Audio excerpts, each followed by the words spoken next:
Okay, we wanted to get started with our first panel.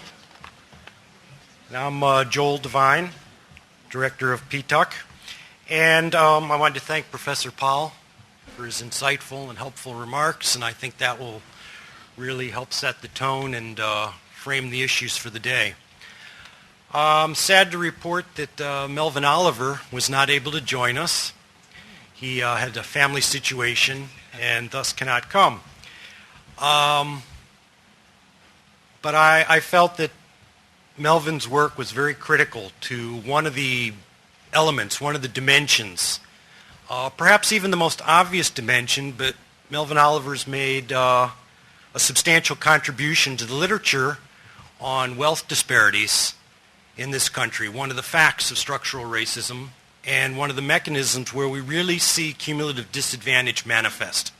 So I wanted to briefly talk a little bit about that in lieu of Melvin being here. So I give you a little bit of Melvin Oliver's work light, if you will, without the eloquence, but hopefully some of the basic information.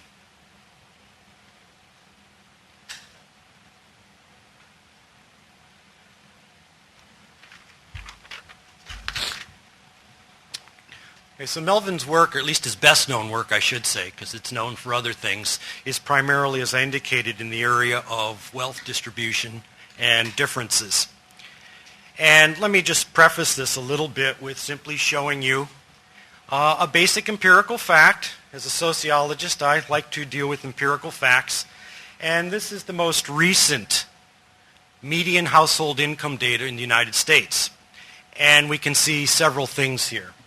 The most critical being the disparities that still exist between people of color and others, predominantly the white and Asian populations. But right here we have African Americans, Hispanic, and we have those gaps, which of course are well known to you. The good news in some sense is that some of these gaps, at least if we control for normal sorts of things like education or ignore the fact that there's a disparity in access with respect to that, but once we do control for that, some of those gaps are closing. Unfortunately, when we look at wealth, that is not true. In fact, in many respects, the gap is increasing. And here we find a gap that is much more pronounced, resistant to change, and as I said, increasing. If you look, the latest data available from the United States government for 2000, and this shows you the incredible disparity. Okay? If you look at all households, and a critical point, and I think this goes to Professor Powell's point as well, we have to realize that wealth in this country is incredibly highly concentrated. Most people do not have substantial wealth, no matter if they're brown or black or red or yellow or white. It's highly concentrated. That aside, we still find significant and substantial differences. The average white household has about $80,000 in assets, net assets, predominantly or mainly based upon the equity within their home. African Americans, as of the beginning of the 21st century, have slightly less than a tenth of that in terms of the median. Okay, again, and that is not increasing. Over time, we would expect as educational opportunity increased, occupational mobility, etc., with income reflecting that, wealth would also reflect that, but in fact it has not. Okay? Now, Melvin Oliver and Thomas Shapiro's work were the first, 10, 12 years ago, in a very well-known book, to have pointed this out to us in Black Wealth, White Wealth. And they were able to analyze these trends, and importantly, they confronted most of the usual rhetoric, the arguments, the theories about why these wealth disparities would still exist. And again, 10, 12 years later, exist as much and perhaps a bit more. So they took into account all the normal sorts of explanatory factors, the things that typically affect wealth acquisition. And here one of the reasons is that wealth acquisition is really one of the places, or wealth itself, is where cumulative disadvantage is really manifest. Okay. So controlling, as I say, for education, occupation, experience, age, which is of course critical with respect to wealth acquisition, marital status, number of earners in a household, that is all the human capital explanations that are typically advanced, as well as the second factor, savings rates, and then other such factors. They found still these disparities. Now the disparities, once you control for all these factors, is not the aggregate disparity that I showed you graphically a moment ago. But even amongst highly educated professionals with similar work experience, household situation, etc., the disparity is somewhere on the order of 3 to 400% in terms of African American wealth acquisition amongst professionals and their white counterparts. Okay. Now Oliver and Shapiro's work talks about some of the mechanisms by which this occurs. One of them is simply extended family resources. As it indicates, having acquired less or no wealth in previous generations, there's an incapacity to pass that on and the advantages that that conveys. Again, here we see a cumulative disadvantage further accumulating. Okay? That is not only true in terms of direct inheritance, but it's also true in terms of things like down payments, intra-family loans, and the like. Less access to capital. This is also manifest, as many of us know and have seen, in highly differential access to mortgages and loans. I'm sure all of us have seen various reports, the data, that suggest, again, holding constant things like education, income, etc., that there's still a disparity with respect to access and the rates of interest between people of color and others. A third dimension, which Oliver and Shapiro articulate, focus on, is lower asset appreciation. That is, when African Americans acquire wealth, and again, typically wealth is in the form of home ownership, but even when that's true, the value of homes in black neighborhoods appreciate at a lower rate due to a variety of spatial dimensions, alike, and there are lower rates of enterprise growth. Okay, let me just conclude with this little overview of this critical work by noting some of the mechanisms that they feel are responsible for this.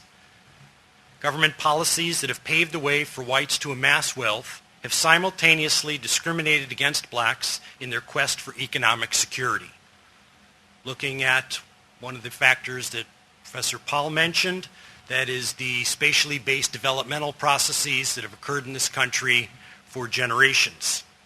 The failure to enhance anti-discrimination laws that are already on the books but have not been abated. Home mortgage interest deductions, again, are not something that are directly or in any sense racially based, but they have racial implications in terms of who is able to afford these, gain these deductions, these critical material advantages. As is the following element, differential tax treatment of unearned income as opposed to earned income. And these have racial implications. Okay, in any case, I did want to share a bit of Melvin's work with you, and because I think that's a very critical component, the economic aspect of structural racism. I'd like to next turn it over to our speaker, Barbara Majors, who Barbara has a long record, number of positions in healthcare in the city, and Barbara will share that with us. Thank you, Barbara. Thank you. Good morning. I am Barbara Major, and I'm defined by a lot of things. Depending on who you're asking, I probably can't say some of the names in the room. But that's part of doing the kind of work that I do. I've spent the last 30 years, I think, maybe longer than that actually, really examining structural racism, or what I'll often call systemic and institutional racism. And I started off looking at that not so much from the external impact of racism, but what I saw it doing internally in my own community in terms of our behavior with each other. I tried to figure out, why is it that we would fight each other so much over $50 in an organization and hadn't noticed that somebody had left with $50 million out of our community for education or daycare or whatever. And I realized quickly, with the help of colleagues and mentors and teachers, that I couldn't understand that dynamic unless I understood structural racism. And that, in fact, what I saw happening in my own community was a manifestation of that. After Katrina, like a lot of people, I lost everything. It's real interesting. One of my colleagues, Ron Chisholm, who's here, said that as we moved right after Katrina and we were telling people about what had happened, for some reason we weren't the real victims. I think you had to look a certain way or talk a certain way to be a victim of Katrina. Say, no, Katrina victimized a whole bunch of folk in New Orleans, and there ain't no one way to look or one way to act. It impacted all of our lives. And what I've come to realize, it impacted the lives of folk who may not have lost anything physically, but when you have had such devastation in your community, you impact it one way or the other. I got to ask to sit as a co-chair of the Bring Back New Orleans Commission. And part of what I'm going to talk about is how you see racism played out. But a lot of what I saw played out wasn't anything unusual, because I've seen racism played out in this city and in this country a long time as I got to understand it. And I'm going to kind of mix some of what I saw before with what I see happening now. It was real interesting, and as I understand racism, and I'm defining as race prejudice plus the misuse of institutional and systemic power. That's what I'm talking about. And I'm sure John talked about. I'm not talking about the individual name calling. All that's bad. But you call me a name, I can call you a name back. We got to get, so that might be a little important, but the real importance is who controls the systems and institutions in this society. And in fact, if we really want to look at addressing racism, the calling of names, we got to deal with that, but we got to go beyond that, because I think what is called for in this city and in this country is radical reconstruction of systems and their institutions.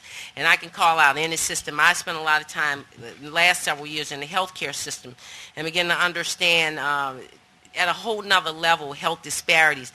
Intuitively, when you're a person of color, you feel it and you know it and you can cut through it. But you can't always articulate it where people understand it, because if it's not the way you see the world, it's hard for me to explain to you what I'm feeling and what I know is real.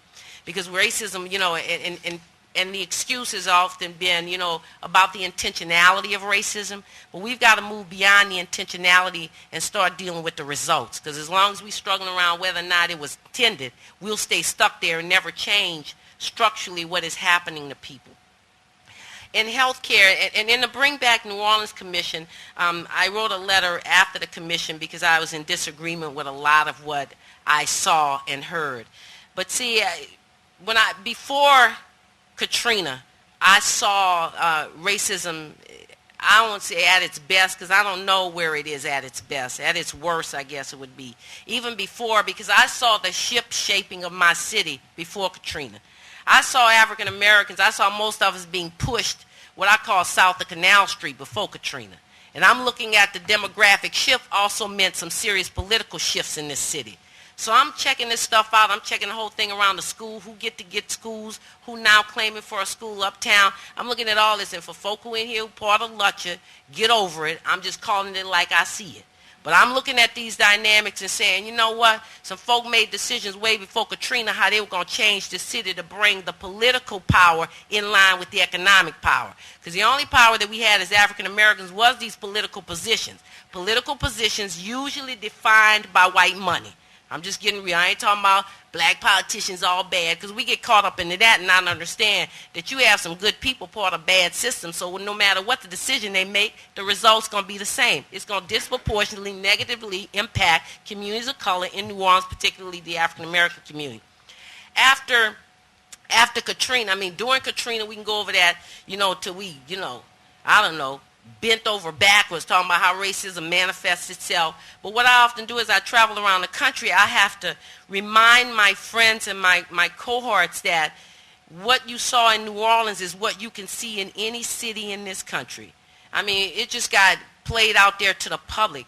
And it was interesting for foundations and stuff, because right after Katrina, people calling me from foundations, they were just aghast at what had happened. I'm going like, hell, we've been telling y'all we was poor as dirt before Katrina. All of a sudden, we've been discovered now.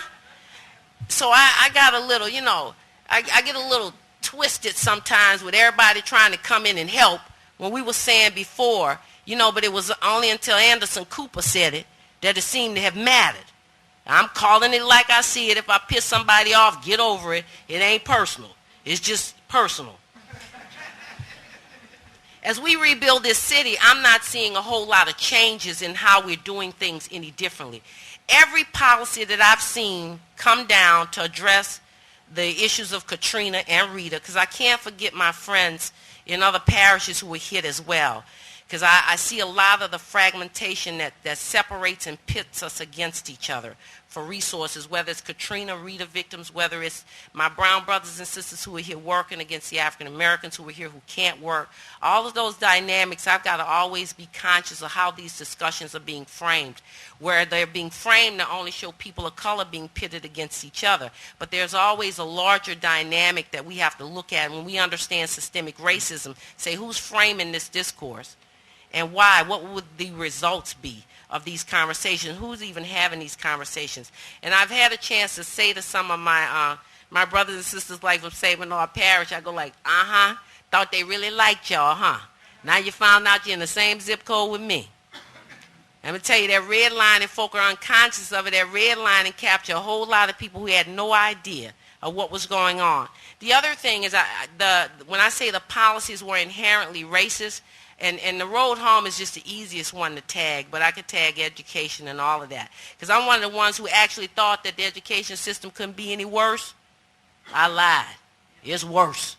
Okay, it is worse in terms of what's going on. But I also got to believe, I can't keep talking about how bad it is and how too sad it is. We've got to come up with some solutions. I think that there have been amazing groups in this city who've really worked at looking at how we change what is. However, what I've seen lacking is that I've seen an inability of us often to move those conversations to policy where it's going to make a difference. So how do we organize around influencing policy? When I look at the road home, I said the first thing that came out was how much they're going to punish us if we try and steal some road home money.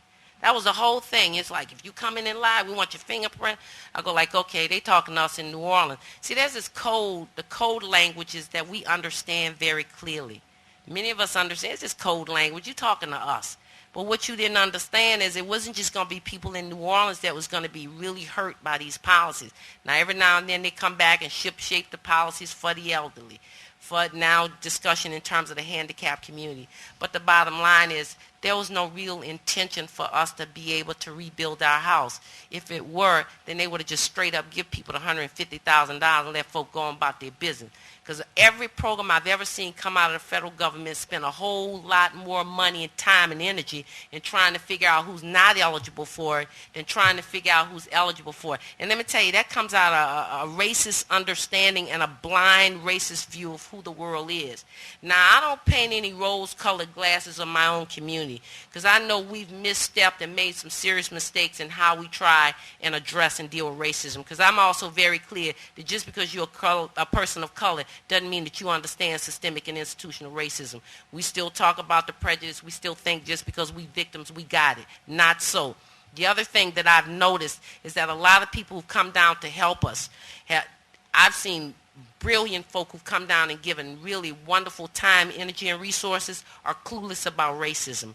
When we don't understand racism structurally, institutionally, systemically, individually, and culturally, and how they intersect each other, we will recreate the same stuff we've had before. And that could be organizations of all people of color. It's the same dynamic. The results will be the same. Whether in housing, I am going crazy now over this discussion around housing. I'm going like, the discussion is being framed by the media as black working class people in the East fighting poor people in the East. See, ain't nobody talking about the issue of affordable housing for everybody, anywhere. See, it's like we got to move the discussion and not let other folk frame that discussion for us. Because the issue is affordable housing for low-income communities. But let me tell you, affordable housing for working people and working poor. I tell folks, somebody have even decided who an evacuee is. I'm looking at the policies coming out of the state saying you an evacuee only if you out of the state. Well, my brother's an evacuee and he's in Baton Rouge. He ain't home. He an evacuee. But there are no programs if you're still here and you're in Lutcher or you're in Baton Rouge or you're in LaPlace. There's an assumption, I guess, that you've made it and you okay. But a whole lot of our folk are still in Louisiana and in New Orleans who still need a whole lot of services. The other thing, we've been doing an inventory. We just pulled together a group to start moving policies that we call Leave No Evacuee Behind. And because we see a lot of folk being left behind, is how do we impact and change some of the policies? Because, see, I don't believe that we just go attack our elected officials. Now, every now and then they need their butt kicked, don't get me wrong. However, if I want to move policy and legislation, I better know how to engage some folk. I need to know where you stand on this, and then I can deal with you. But in the meantime, I need you to move this legislation for us. And it seems like you don't know what to move. We're going to bring it to you. This is the kinds of things. And trying to identify folk who've done great work in figuring out where are those policy issues that we need to get at the legislative level. And also we understand that there's national implications to any policy issue, whether it's here or we know that we also have to deal with Washington. So we're pulling together what we're calling a National Day of Accountability to push legislation in 6 areas, the main areas: healthcare, education, housing, employment, and transportation, because a lot of times we leave out transportation, and economic development and job training. Because one of the things we want to be real clear about, it's not just job training, because a lot of African American folk were entrepreneurs, own business, and a lot of folk want to own business. So we got to go beyond just the job training piece, but also to the economic development piece. Also, we're looking at how do we do this. So we brought everybody in to go through an Undoing Racism workshop, because straight up, when you're talking about bringing a bunch of groups together, everybody talking over everybody, because nobody has a common understanding. You ask 50 people, what is racism? You get 50 different answers. So we said we need some common language. Not that we always agree, but we need some common language and understanding about what we're doing and how we're going to move policy and how we define what policy issues are. So this weekend, we had about 50, 60 folk from around the country in the diaspora to say, how do we start organizing our people at the community level and grassroots? And let me be real clear. This whole word grassroots, folk have taken it and misrepresented. Because I tell people, after Katrina, all I had was the root of my damn grass. Now, I wouldn't have been grassroots before, but a lot of us have been made grassroots by Katrina. So grassroots is folk who want to get involved. That's the bottom line, because we have these stereotypes of who grassroots is and who the community is. The community is folk, common unity, with a common understanding of where we want to go and what we want to do. So we're looking at a much broader movement. I also think it's an opportune time to build a movement around race and class across those lines, if we understand how they intersect and what they are. And you can't build a movement across class lines when you don't understand racism, because it'll get in the way every time. But there are allies out there that I don't think we've ever had before.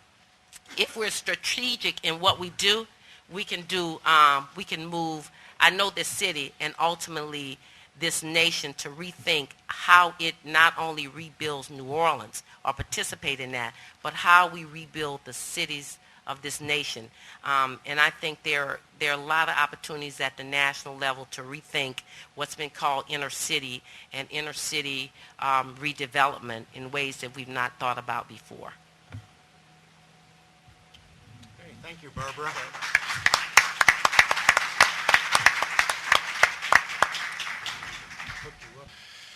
Well, good morning. Nice to see everybody. It's great that you are out here today at a conference this important when it's so beautiful outside, and I'm very happy to be here too.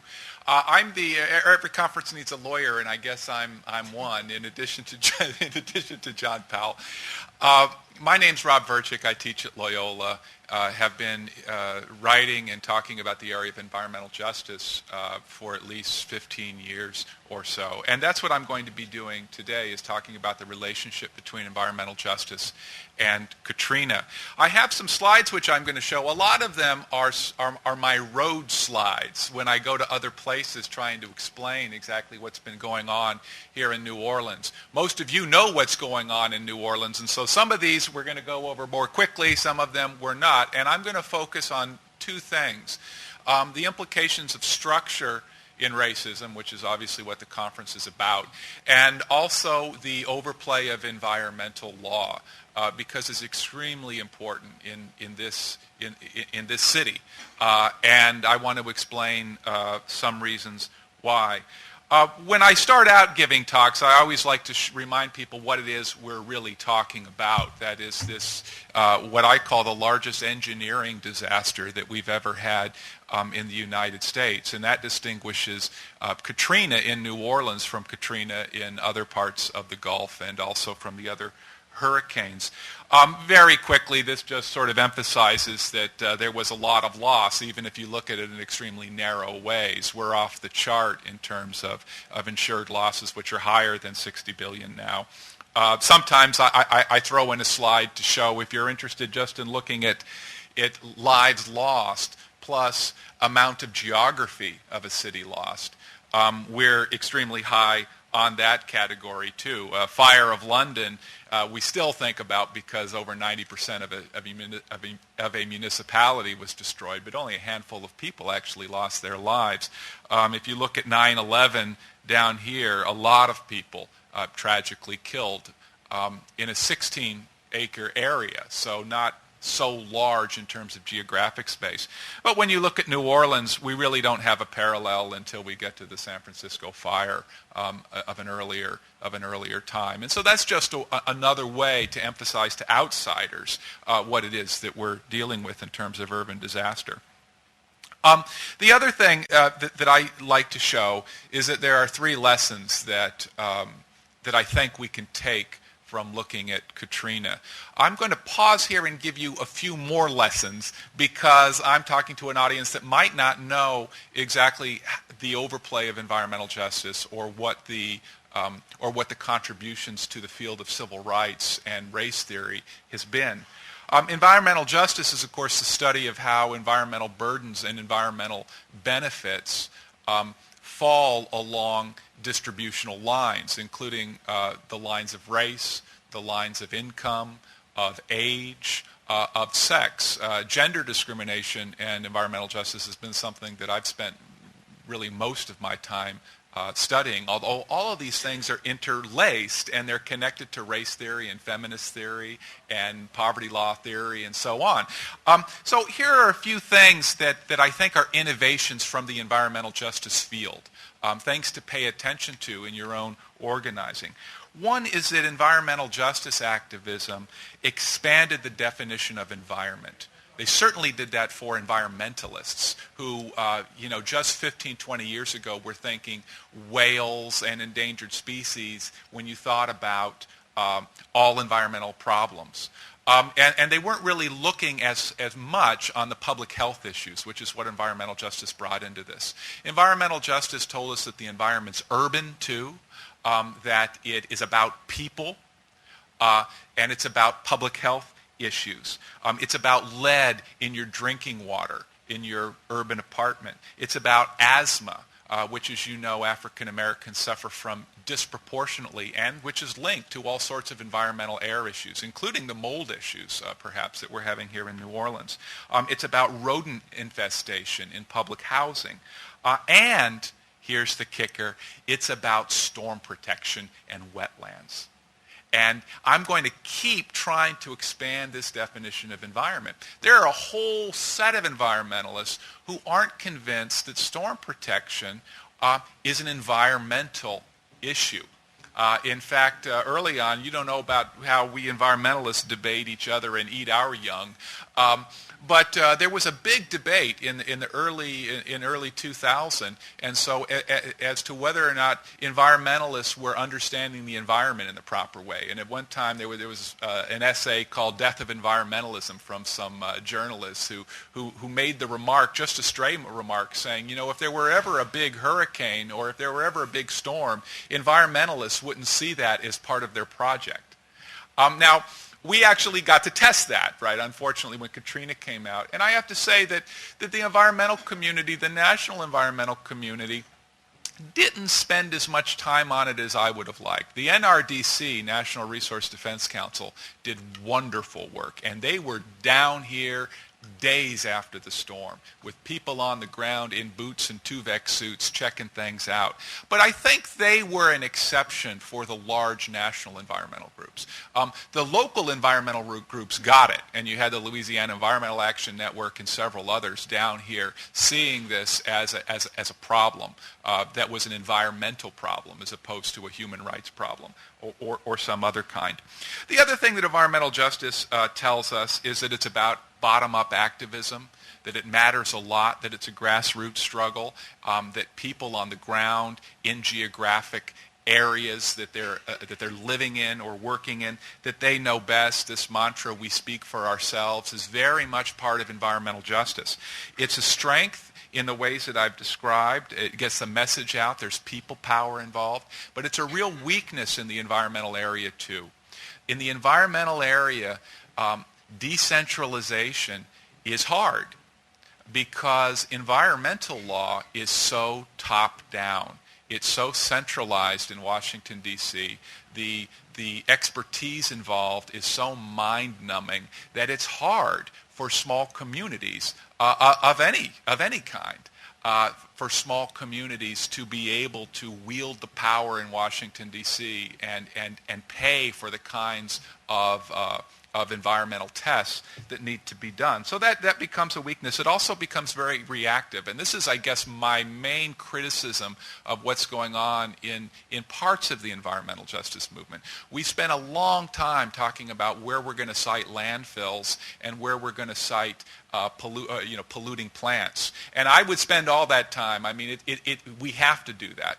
But there's been relatively little time among the grassroots environmental activists talking about alternate energy policy, for instance, or talking about technologies that make energy more efficiently used.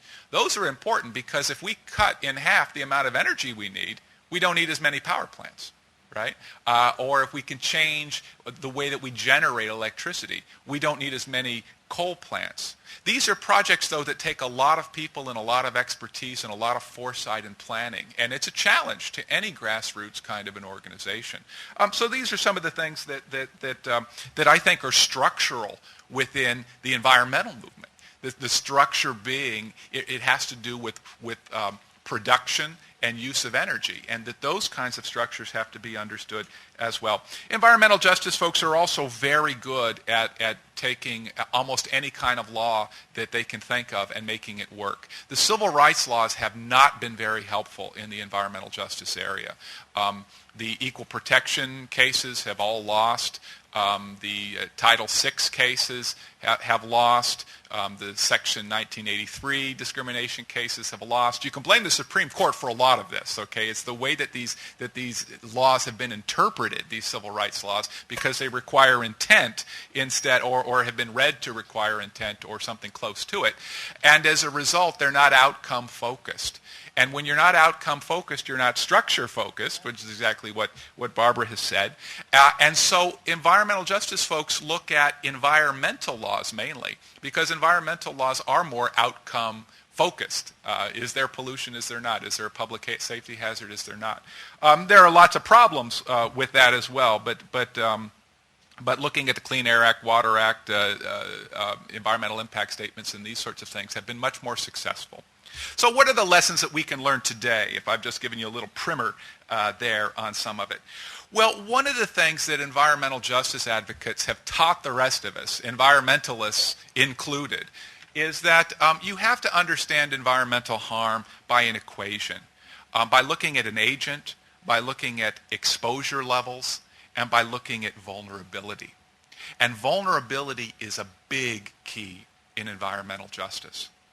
The second lesson is that environmental protection is properly understood as a public good, not a private good. Okay, now I'm getting into the economic nomenclature here. There are other ways of referring to this. But essentially what it means is that some things you just are entitled to because you live in the United States. Okay, maybe that's not a Cadillac, okay, or maybe it's not a trip to Tahiti, but some of those are private goods. If you want them, you have to buy them, and we all don't get them, okay, and we can all live with that. What we can't live with is the idea that clean drinking water is something that you buy, or that clean air to breathe is something that you buy, or that protection against storms is something that you buy. Those are public goods. We all get to share in that commons of safety. And environmental justice advocates have been talking about this a long time. You know, whenever someone says, well, why do you live in such a poor community where the property values are low? Of course you're going to be breathing dirty air.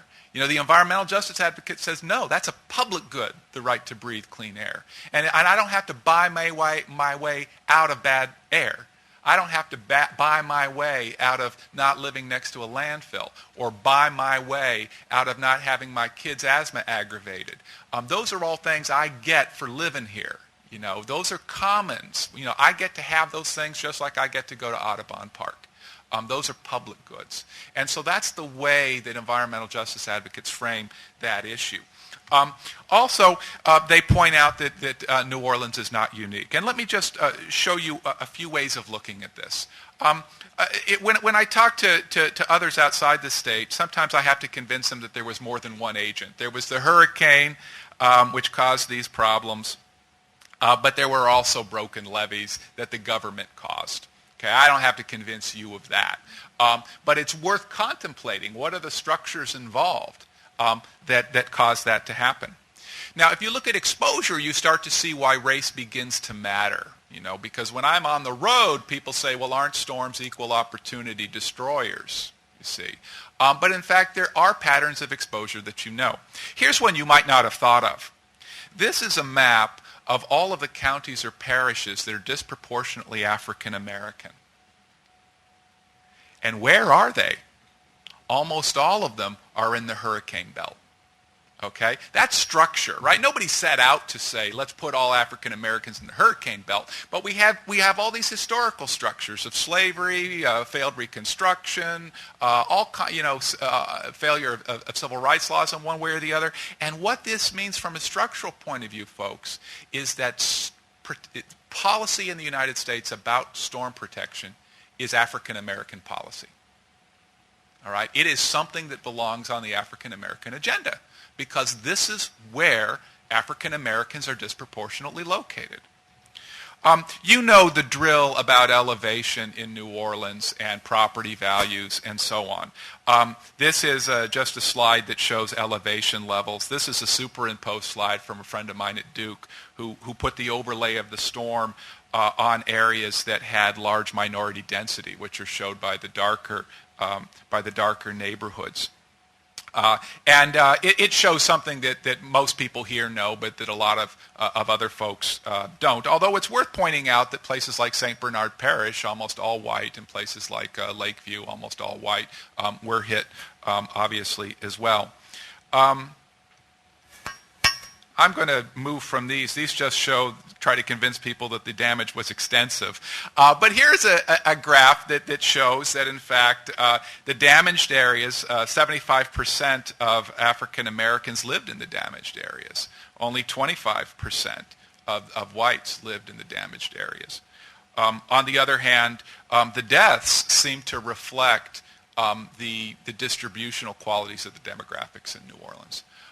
By race, but not by age. The elderly lost their lives in large proportions. And that's an environmental justice issue for me too, because age and frailty, those are things you can't change about your identity. And everybody has a public right to these goods and services. The evacuation, one of the points that I want to point out here is that a lot of evacuees, as you already know, are still in the South. And that's important because I hear a lot and you hear a lot, oh, I'm sure a lot of those evacuees are doing better wherever they are, right? Because now there's somewhere where they got good schools, or now they got somewhere where they've got affordable housing. But first of all, as you know from some of the demographics I'm sure you've studied, the South has all kinds of problems that are race-based as far as housing and employment and so on. There are other northern cities that do too. But just being in Houston doesn't mean that your problems are solved. And we have statistics on our side to prove it. If you look at the last 3 or 4 major evacuations from storms or other disasters in the United States, the evacuees that end up staying do worse by and large in terms of employment and income earned. And those are statistics I can share with you, and you can show them to people because it points out that, look, it's just not a story that it sounds like it's better. We can show that it's not. The other thing, this just is demographics of the city I sometimes show based on numbers that are about a year out.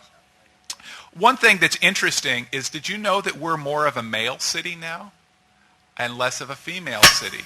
And my interest in feminist theory, I just want to put some of these out here just so you see it. The impact on women has been extraordinary as a result of this storm. Female-headed households were 88% in public housing, and we know the public housing's gone now. 2/3 of single moms have not returned. The percentage of women has dropped from 53 to 46%. 57% of lost jobs were held by women. They were in the hospitality area mainly, and we know that got hammered hard. Women's incomes have gone down and men's incomes have gone up, mainly because of the labor jobs in this city. I'm going to stop here because my time is up, but the vulnerability part has to do with money and resources and resilience, and you know how that works too. The solutions that I see from environmental justice perspectives are solutions that say we have to change and look in the long term. Category 5 hurricane protection is important to African Americans, and it's something we need to be pushing for. Cleaning up the soil in this city, which is contaminated, is something we need to push for. Affordable housing, all of those things are linked. One of the things that women most need is job training so that they can get those construction jobs and other jobs that now only men are having. More child care, things like that.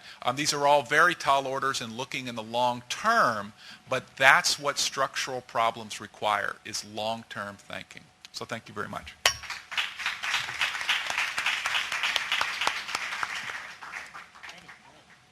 Thank you, Professor Verchick. We're going to have a little time for questions, answers. Professor Powell, would you mind coming up and people can address questions and issues to you as well? And John can respond to it as well, Tracy. Hi. I don't think there's been discussion in a way. You know, people talk about equity. But also what I hear is folk want to talk about equity without the same thing, without talking about racism and without talking about structural racism.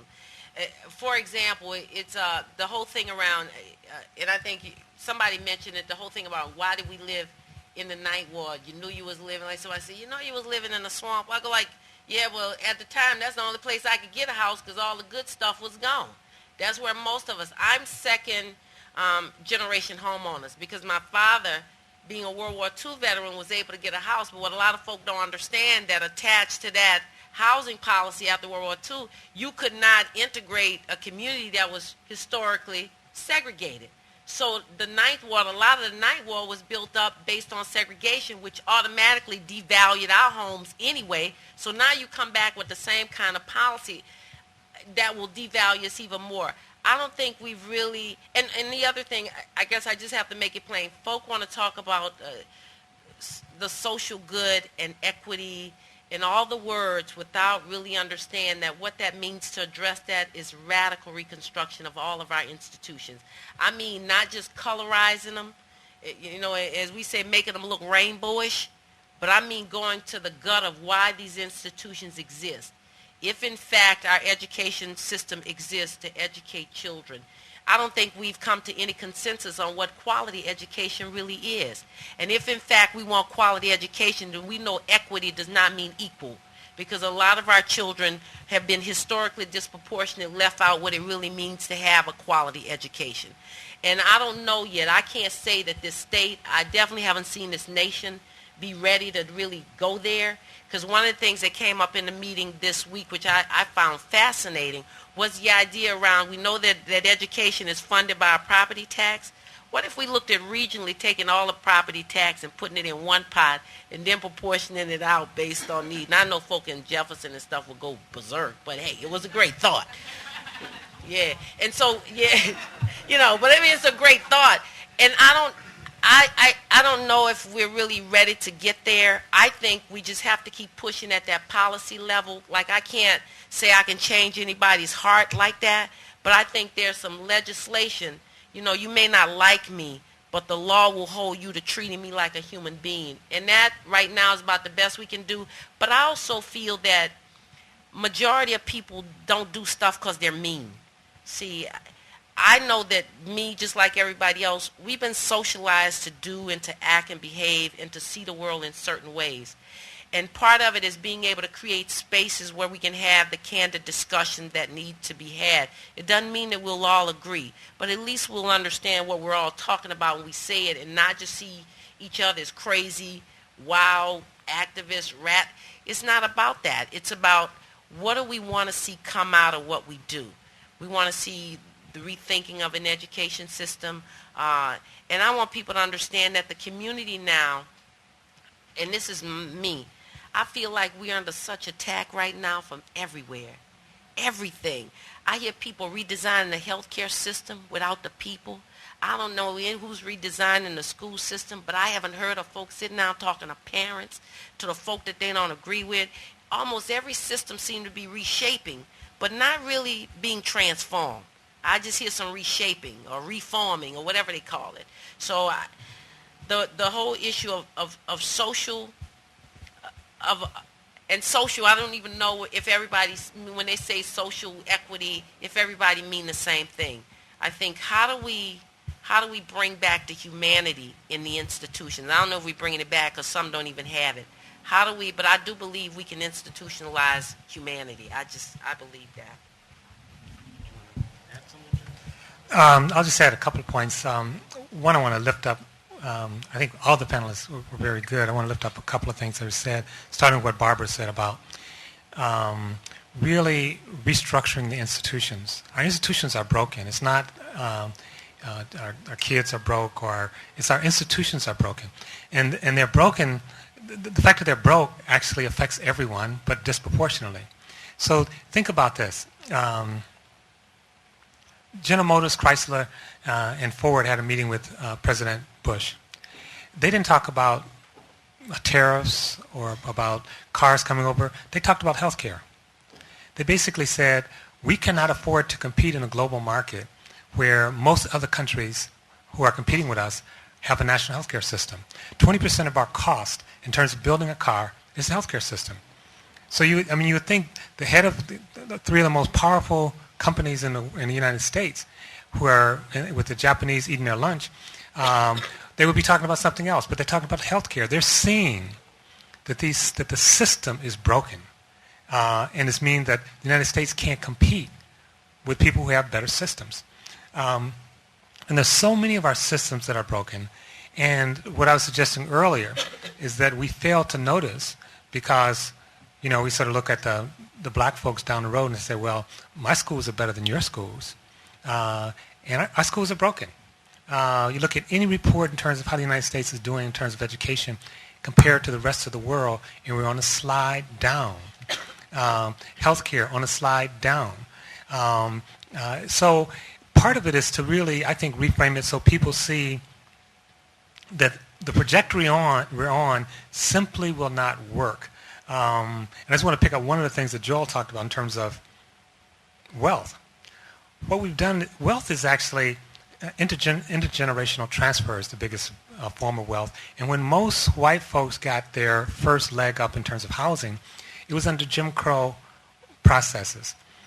So we, baby boomers, are inheriting, or not, the racist policies from the past are being projected into the future, and then we're using wealth to actually buy our way into, or hopefully, into the middle class.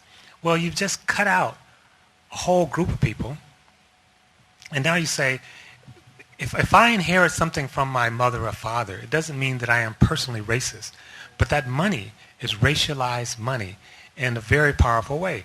I'll take that money, and the biggest investment will be housing, and buy housing in an area. If I'm black, the likelihood that that house will appreciate becomes diminished. If I'm white, the house, so you're going to get not only a differentiation in terms of entering the housing market, but the difference is going to get larger.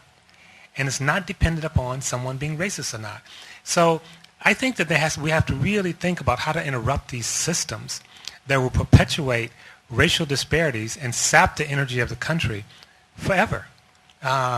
And that's a different discussion. I guess the last thing I'll say, Tracy, in terms of your question, if you look at the United States exceptionalism and our move away from the public good, Robert talked about the commons, we're moving away from the commons.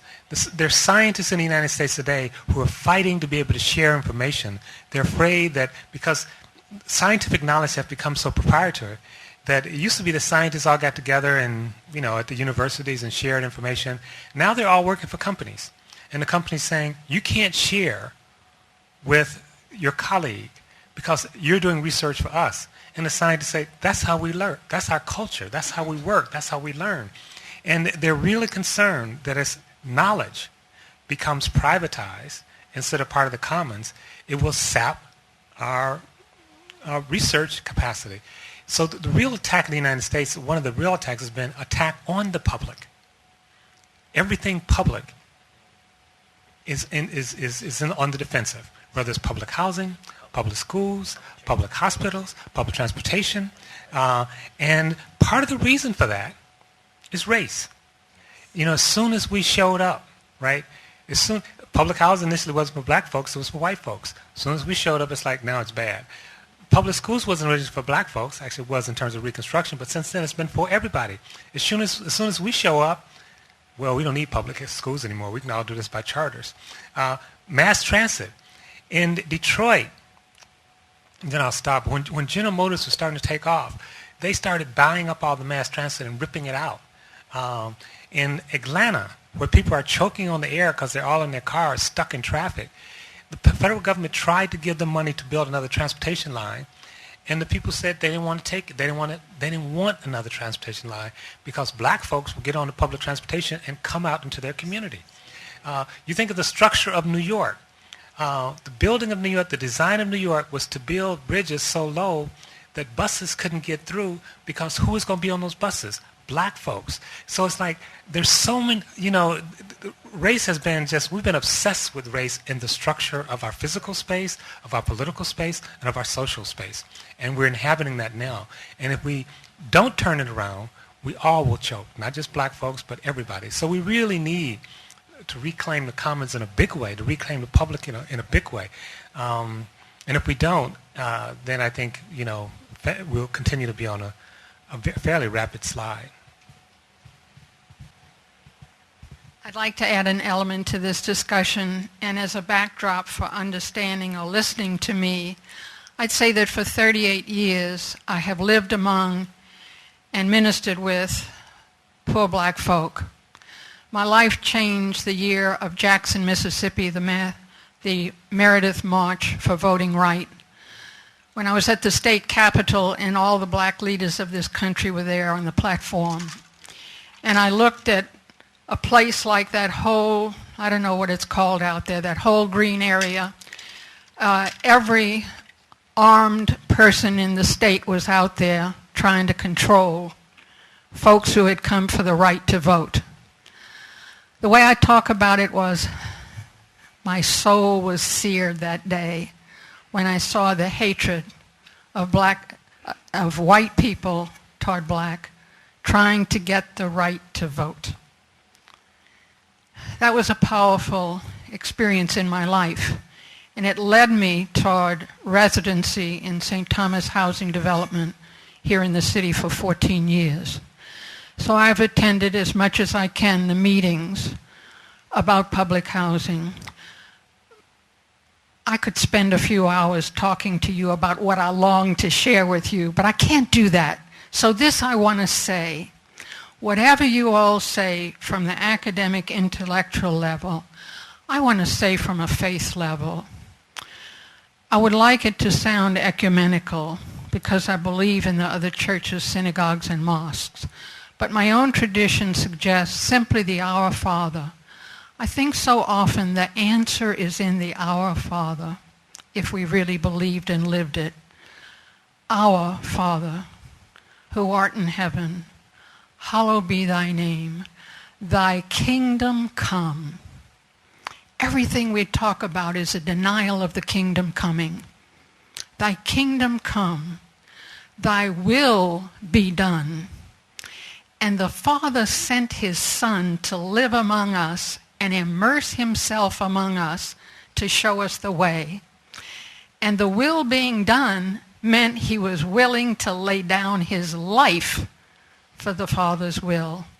I hear people saying, there's no way, young fella, 17 years old, sister, there is no way my family is going to call the police and let them know what went down last night. I wouldn't live through that. You know, I don't know if I could be willing to lay down my life, but I've tried. I've tried. You know, I've tried. 2 little girls stood on the porch when I first moved into the project. 2 sisters, and you know what they said to us? 7-year-olds. Ain't you got no men in there with you? And I said, no, we're sisters of the Catholic Church. We don't have a man in here. And you know what a 7-year-old answered me back? You ain't going to be safe then, sister. Why do women welcome men into their places? They lose one and bring another in to be safe. You see, I could go on for hours. I learned a lot in 14 years. I spent more time learning than any PhD candidate has spent. Isn't that right, Dr. Devine? Thank you for listening to that much. Okay, thank you, Sister Lori. Anybody else have any questions?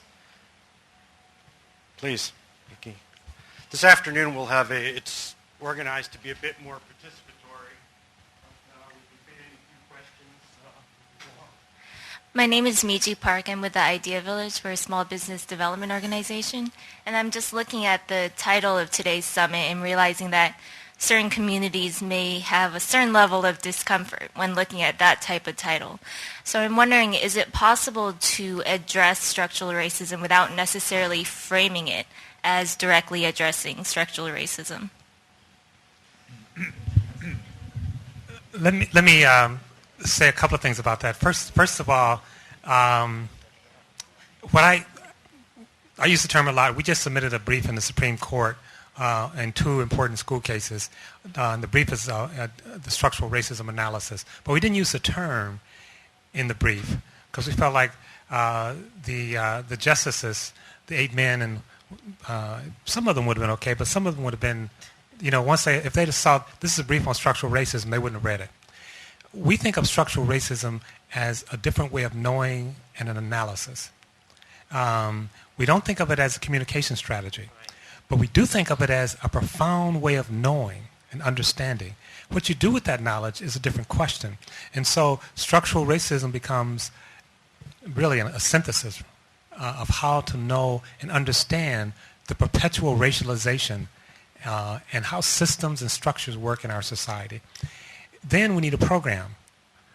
So if you look at our work, most of our work in terms of programs is around opportunity communities. And we have had probably 10 cities now that have asked us to come in and help them understand how opportunity is distributed in their society. We haven't had one city that's come in and asked us to map out structural racism. But that's what we're doing. When we map out opportunity, we're mapping out how structures actually racialize opportunity within their community. So you need both an analysis, you need a program, and then you need a communication strategy. You need all 3. But the analysis is quite important because it informs the other 2. And I have found and I've done this work all over the country, including other parts of the South, that when people get the analysis, people who are otherwise uncomfortable with the word racism actually feel more open to it. Because we think of racism as only personal. And so when you hear the word racist, and the guy said this, he said, usually when I come to these talks, this is a white guy, conservative or Republican, he said, usually when I have to come to these talks, I feel angry when I leave because I feel like people are attacking me, attacking my country, attacking everything that's good about America. He said, I don't feel like that now. He said, I feel like, I feel hopeful. So I think that it invites something different. But the short answer to your question is, yes, we need to be strategic and figure out how to talk to people. But we need an analysis, and I'll just end by saying, at the end of the day, we have to have a way of having a conversation, but the conversation is to produce action. And whether it's conversation or action, at some point it's going to also call on us to get out of our comfort zone. So we can't let someone totally frame the conversation, the analysis, the action without being disturbed. Because at the end of the day, structural racism is about disturbing these institutional patterns. Somebody feels like these patterns are serving them. So whether you say it nicely or not, at the end of the day, you're still going to have to disturb somebody.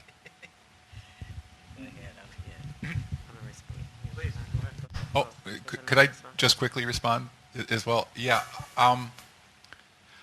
I love John's word about talking about the distribution of opportunities, because I think that once you do understand some of these problems as related to race or income, or in my area, sort of putting Earth subservient to economics and these kinds of things, you can start to build bridges and understand that helping on one set of structures can help in another area. For instance, global warming is something everybody should be concerned about, but it's something that poor folks and African Americans should be particularly interested in, because all of the solutions that people have put forward for global warming are also solutions that will also help people in urban settings having to do with other issues. For instance, if we find out how to make energy used more efficiently, will reduce the need for burning more fossil fuel, creating more pollution in inner cities.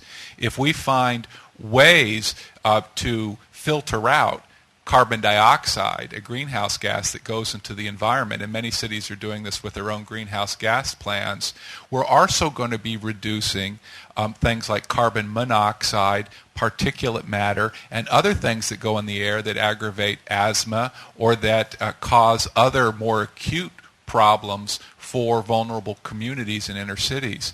And so these are all twofers, right? They're ways of explaining, look, we have a structural problem, and the structural problem is how we use our energy.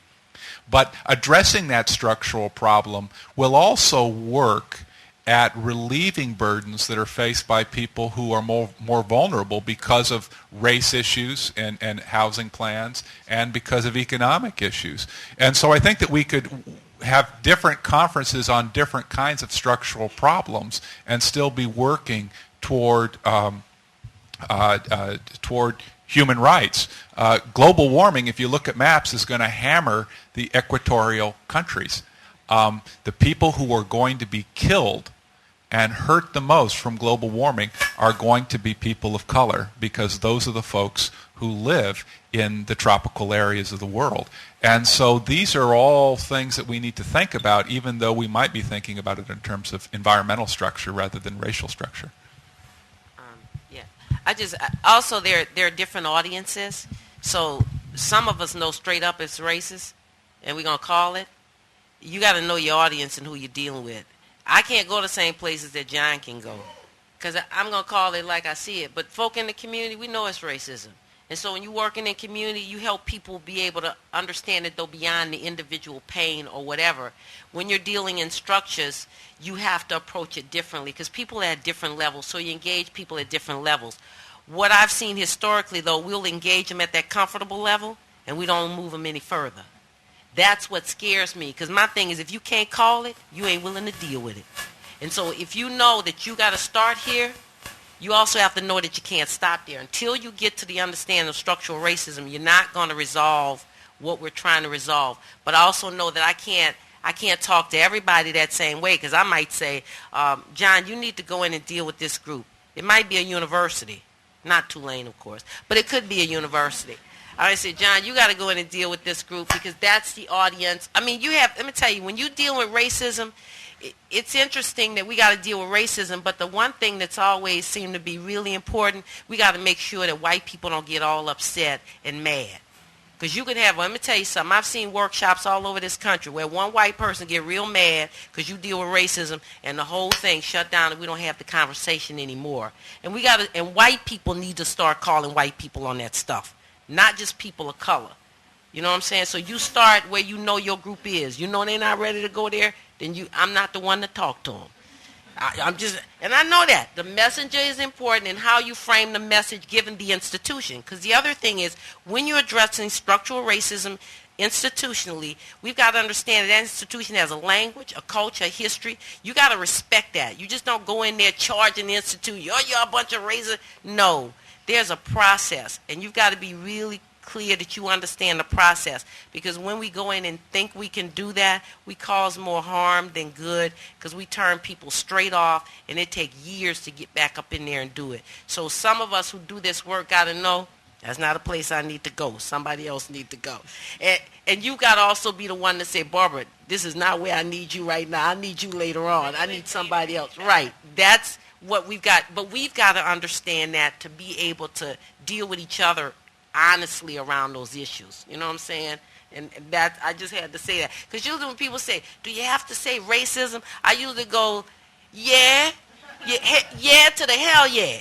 But see, I know I can't do that all the time because I want to, because I see it. But I also have to know if I want to move people, I just can't engage them out of I'm upset. I see that all the time. I'm mad, so I'm going to call everybody a racist. And you walk out with less than what you walked in with for your community. It's more than just about us individually being mad so we get to talk about an institution or a white person. It's like, how do we help people move to understand? And that's real difficult. And everybody don't move at the same time, and institutions don't move at the same time.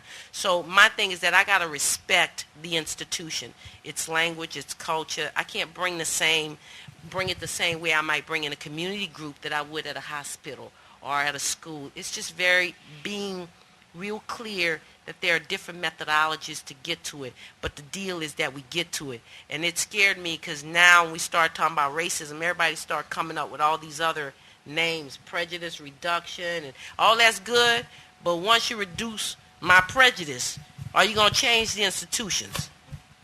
Those are the critical questions for me. Or tolerance. Okay, now you tolerate me. Will you tolerate 6 of me? Yes? So we just got to watch that. Corporations, they don't want to deal with racism. They want to manage the diversity. Check the language. And it's like, I'll start with you with managing your diversity.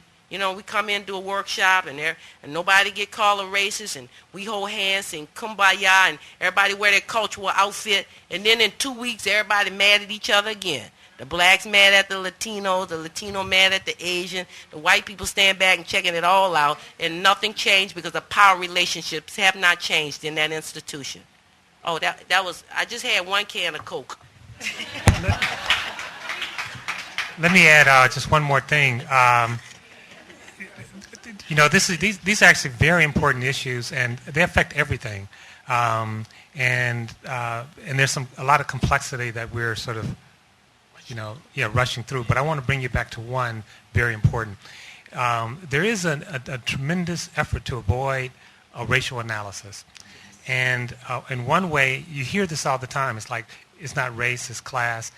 Another is having what people call a universal strategy, right? Let's have a strategy that affects everyone, and then we don't have to talk about race. And I'm not against universal strategies, but historically, when you look at when the country has adopted universal strategies, they have not addressed issues of race, and sometimes they've made racial disparities worse, which is surprising. And I'll just give you one quick example. The largest production of housing, affordable housing in the country, came out of New Jersey, where Roland England is from. They have, and there were some problems. There are always problems, but there were problems. They were building affordable housing throughout the state. They called it fair share housing. So they're saying every community, with some exceptions, have to build fair share housing of affordable housing, and they wanted to make it race neutral. And the idea was that because blacks and Latinos, but particularly blacks, were more in need of affordable housing, it would help them disproportionately. Not what happened actually. There were multiple constraints constraining blacks from moving to these communities. There was only a single constraint constraining whites. So when we talk about cumulative causation, these causations or this web accumulate differently on different communities. So the only thing that was holding back poor whites was the lack of affordable housing. There were a number of things holding back poor blacks. So when they removed that constraint from the equation, poor whites could leave. Poor blacks could not leave. So it actually made housing segregation worse because we weren't paying attention to the multiple things constraining blacks that were not constraining whites. And so what's the solution then? The solution is what Lonnie Grenier and Gerald Torres call the miner and the canary. You look at the group that's the most vulnerable, and you have what we call targeted universalism. You have a universal strategy, but you target it to the population that's in most need. And then you see empirically if, in fact, it's moving that population. You don't just adopt a policy and then walk away. And when you look historically, again, hundreds of examples of universal programs that have actually exacerbated racial differences. And there's a good book called When Affirmative Action Was White by Cass Nelson, and he looks at a lot of the universal social programs out of the New Deal and how they actually made the disparity between whites and blacks worse, including the one that Joel talked about, and that is wealth. Okay, thank you. I want to thank our panelists. I'm afraid we're out of time for the morning session. We'll resume this in the afternoon. Before we break for lunch, I do want to take the opportunity to introduce and thank some of our other staff who have helped put this together. And first I want to introduce Verna Barnett. Verna, why don't you stand up there and bow. And then Nina Cooper. Is Nina in the room? Oh, there's Nina now. Okay. And then I also wanted to thank our student workers who are making their entrance now. Okay, or at least some of them. Okay, lunch is being served in this room behind the partition. Everything's ready and waiting, and I hope you'll enjoy lunch. Thank you.